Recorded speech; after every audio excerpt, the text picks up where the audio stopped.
NDA ప్రభుత్వం అధికారంలోకి వచ్చిన తొలి 100 రోజులలో అనేక వినూత్న సామాజిక సంక్షేమ కార్యక్రమాలకు శ్రీకారం చుట్టింది. స్వాతంత్ర్యం సాధించిన 100 సంవత్సరాల కల్లా భారతదేశాన్ని అభివృద్ధి చెందిన దేశంగా నిలపాలన్న మహోన్నత లక్ష్యంతో ఎన్డీఏ ప్రభుత్వం తొలి 100 రోజులలో పలు కీలక నిర్ణయాలు తీసుకుంది. ఈ 100 రోజుల్లో దేశ సామాజిక, ఆర్థిక పురోగతికై తీసుకున్న నిర్ణయాలపై ప్రత్యేక కథనాన్ని ఇప్పుడు విందాం. ప్రజాస్వామ్యంలో ప్రజల చేత ఎన్నుకోబడిన ప్రభుత్వాలు ప్రజా సంక్షేమమే పరమావధిగా అడుగులు వేయడం పరిపాటి. ప్రభుత్వం తీసుకునే నిర్ణయాలు దేశ ప్రజల భవితవ్యాన్ని నిర్దేశిస్తాయి.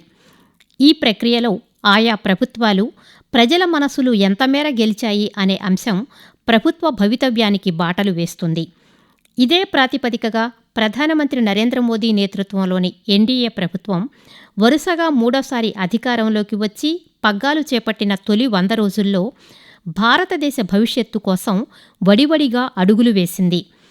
వికసిత్ భారత్, అభివృద్ధి చెందిన భారతదేశం 2047 నాటికి చేరుకునే మహోన్నత లక్ష్యంతో పలు కీలక నిర్ణయాలు తీసుకోవడమే కాకుండా అమలు చేయడం ప్రారంభించడం విశేషం.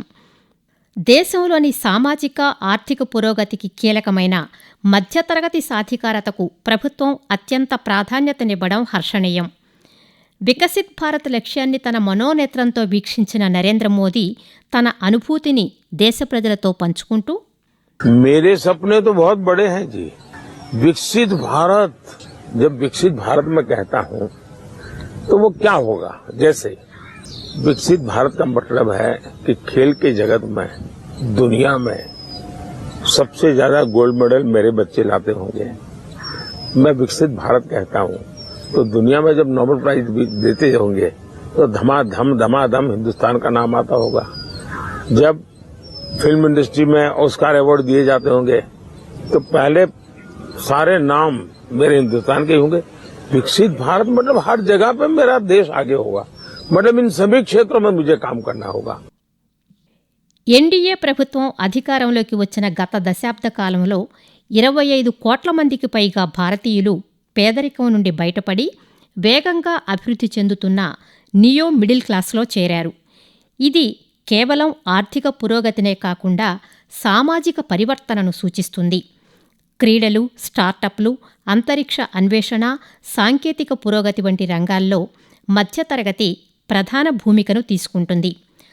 ఆదాయపు పన్ను రిటర్నులు సమర్పించడం 2013-14లో 4 కోట్లుగా ఉంటే 2023-24 నాటికి 8.18 కోట్లకు రెట్టింపు కావడం సాధికారత విభాగం విస్తరిస్తున్న తీరుకు అద్దం పడుతోంది. సామాన్య పౌరుడి గురించి అసామాన్యంగా ఆలోచించే నరేంద్ర మోదీ ప్రభుత్వం మూడోసారి అధికారంలోకి వచ్చిన అనంతరం ఈ ఆలోచనలకు మరింత పదును పెట్టింది. మోదీ 3.0 ప్రభుత్వం మొదటి 100 రోజులు వివిధ కార్యక్రమాల ద్వారా 70 ఏళ్లు పైబడిన వారికి వైద్య బీమా రక్షణ కల్పించడం మొదలు ఏకీకృత పెన్షన్ పథకం ప్రారంభించడం వంటి ఎన్నో నిర్ణయాలు తీసుకుంది.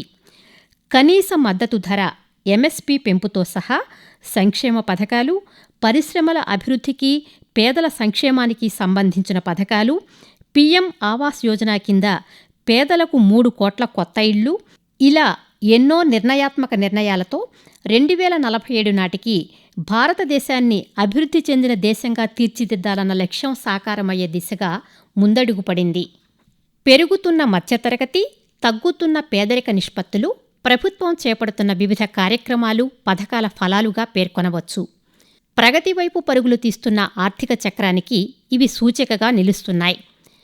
పరివర్తనాత్మక నిర్ణయాల పరంపరలో ప్రధానమంత్రి నరేంద్ర మోదీ నేతృత్వంలోని కేంద్ర మంత్రివర్గం మధ్యతరగతి ప్రజలకు గణనీయంగా ప్రయోజనం చేకూర్చేలా రూపొందించిన అనేక కార్యక్రమాలను ఆమోదించింది. విస్తరించిన పన్ను ప్రయోజనాలు, మెరుగైన పెన్షన్ పథకాలు, సరసమైన గృహాలకు పెరిగిన మద్దతు, వ్యవస్థాపకులకు ఎక్కువ ఆర్థిక మద్దతు, స్థిరమైన మౌలిక సదుపాయాలను ప్రోత్సహించే కార్యక్రమాలు వంటి కీలక చర్యలు వీటిలో ఉన్నాయి.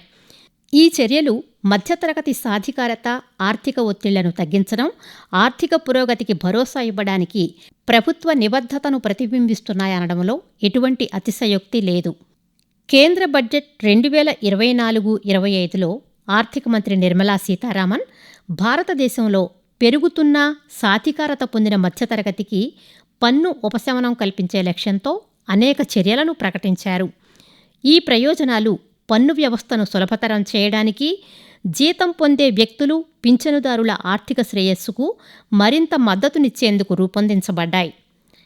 బడ్జెట్లోని ముఖ్య సంస్కరణలు, సవరించిన పన్ను స్లాబ్లు గణనీయమైన ఆర్థిక ఉపశమనాన్ని అందిస్తాయి. ఈ మార్పు ముఖ్యంగా మధ్య ఆదాయ సంపాదకులను లక్ష్యంగా రూపొందించారు. ఈ సంస్కరణలు పునర్వినియోగపరచదగిన ఆదాయాన్ని పెంచడమే కాకుండా పన్ను వ్యవస్థ సరళతను మెరుగుపరుస్తాయి. సామాన్య ప్రజలను దృష్టిలో ఉంచుకుని బడ్జెట్ రూపొందించామని ఆర్థిక మంత్రి బడ్జెట్ ప్రసంగంలో పేర్కొంటూ, We are determined to ensure that all Indians, regardless of religion, caste, gender, and age, make substantial progress in realizing their life goals and aspirations. Global context.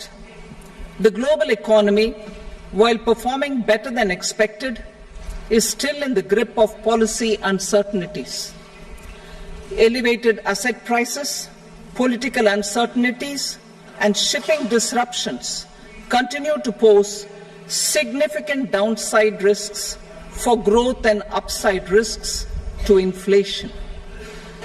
In this context, India's economic growth continues to be the shining exception and will remain so in the years ahead. August 9, 2024న ప్రధానమంత్రి Awas Yojana urban 2.0కి కేంద్ర మంత్రివర్గం ఆమోదం తెలిపింది. ఇది 1 కోటి మంది పట్టణ పేదలు, మధ్యతరగతి ప్రజలకు ఆర్థిక సహాయం అందించడం లక్ష్యంగా నిర్ణయించారు.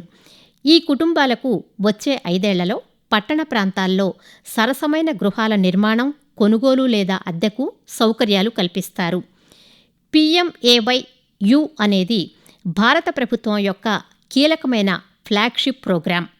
పట్టణ ప్రాంతాల్లోని అర్హులైన లబ్ధిదారులందరికీ మన్నికైన, అన్ని వాతావరణాలకు అనుకూలమైన పక్కా గృహాలు అందుబాటులో ఉండేలా రూపొందించబడింది.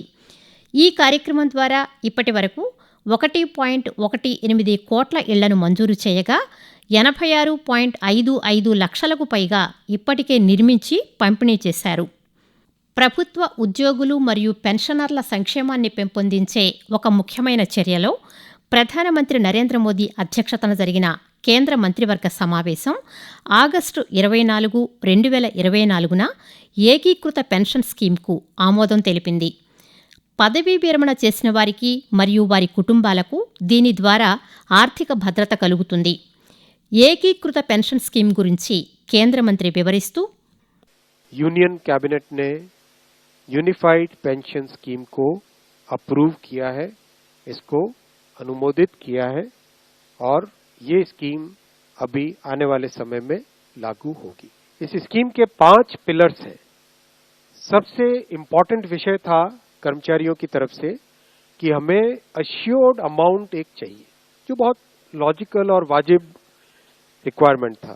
इस डिमांड पे एक मेथोडिकल वे में काम करके और एक्चुअरियल साइंसेस, जो लोग आगे का भविष्य का रिक्वायरमेंट वगैरह कंप्यूट करने का एक तरीका होता है जिसको एक्चुअरियल साइंस बोलते हैं.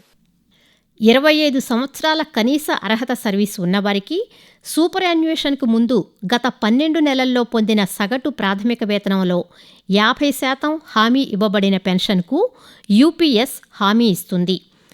తక్కువ సర్వీసు ఉన్నవారికి నిష్పత్తి ప్రకారం సర్దుబాటు చేయబడుతుంది.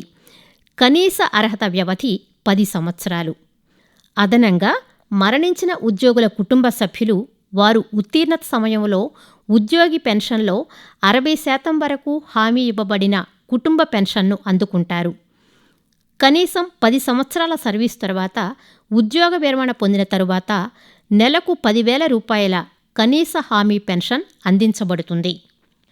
సెప్టెంబర్ 11, 2024న ప్రధానమంత్రి నరేంద్ర మోదీ నేతృత్వంలోని కేంద్ర మంత్రివర్గం 70 ఏళ్లు మరియు అంతకంటే ఎక్కువ వయసు ఉన్న వృద్ధులందరినీ చేర్చడానికి ఆయుష్మాన్ భారత్, ప్రధానమంత్రి జన్ ఆరోగ్య యోజన ABPM-JAY విస్తరణ కోసం ఆమోదం తెలిపింది. ఈ ప్రధాన పాలసీ పెంపుదల సుమారు 4.5 కోట్ల కుటుంబాలకు ప్రయోజనం చేకూర్చనుంది. 6 కోట్ల మంది సీనియర్ సిటిజన్లకు ప్రతి కుటుంబానికి సంవత్సరానికి 5 లక్షల రూపాయల వరకు ఆరోగ్య బీమా కవరేజ్ కూడా ఇందులో ఉంటుంది.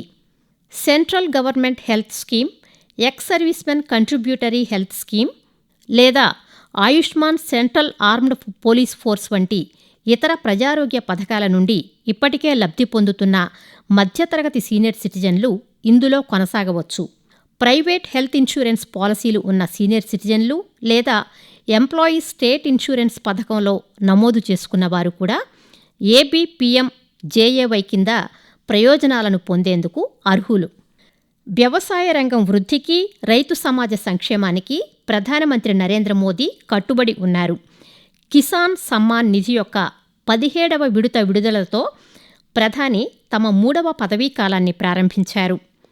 2వ నిర్ణయంగా కనీస మద్దతు ధర ఎంఎస్పీకి ప్రాధాన్యత ఇస్తూ ఖరీఫ్ పంటల కొనుగోలు ధరను పెంచారు. తద్వారా మన రైతులకు అదనపు ఆదాయాన్ని అందించారు.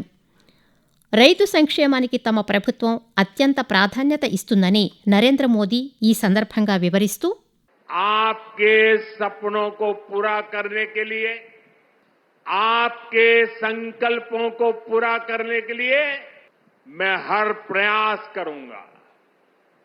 साथियों, मैंने किसान, नौजवान, नारी शक्ति और गरीब, इन्हें विकसित भारत का मजबूत स्तंभ माना है. अपने तीसरे कार्यकाल की शुरुआत मैंने इन्हीं के सशक्तिकरण से की है. सरकार बनते ही सबसे पहला फैसला किसान और गरीब परिवारों से जुड़ा फैसला लिया गया है. देश भर में गरीब परिवारों के लिए 3 करोड़ नए घर बनाने हो या फिर पीएम किसान सम्मान निधि को आगे बढ़ाना हो, ये फैसले करोड़ों करोड़ों लोगों की मदद करेंगे. आज का ये कार्यक्रम भी विकसित भारत के इसी रास्ते को సశక్త करने वाला है. మరోవైపు ఉత్పాదకతను పెంచేందుకు డిజిటల్ కృషి మిషన్ కింద 14,200 కోట్ల రూపాయల విలువైన 7 పథకాలు, పోలవరం సాగునీటి ప్రాజెక్టుకు 12,100 కోట్ల రూపాయలతో ఆమోదం లభించడం ముదావహం.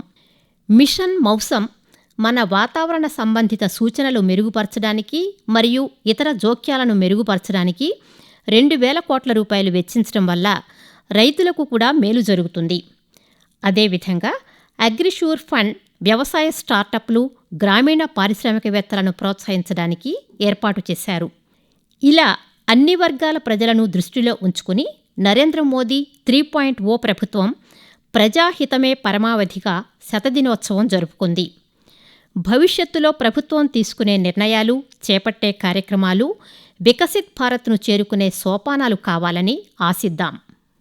ఎన్డీఏ ప్రభుత్వం తొలి 100 రోజుల్లో సామాజిక ఆర్థిక పురోగతికై తీసుకున్న నిర్ణయాలపై ప్రత్యేక కథనాన్ని ఇప్పటివరకు విన్నారు. రచన పోపూరి మురళీకృష్ణప్రసాద్. వ్యాఖ్యాత జి. అరుణ. సమర్పణ ప్రాంతీయ వార్తా విభాగం, ఆకాశవాణి విజయవాడ కేంద్రం.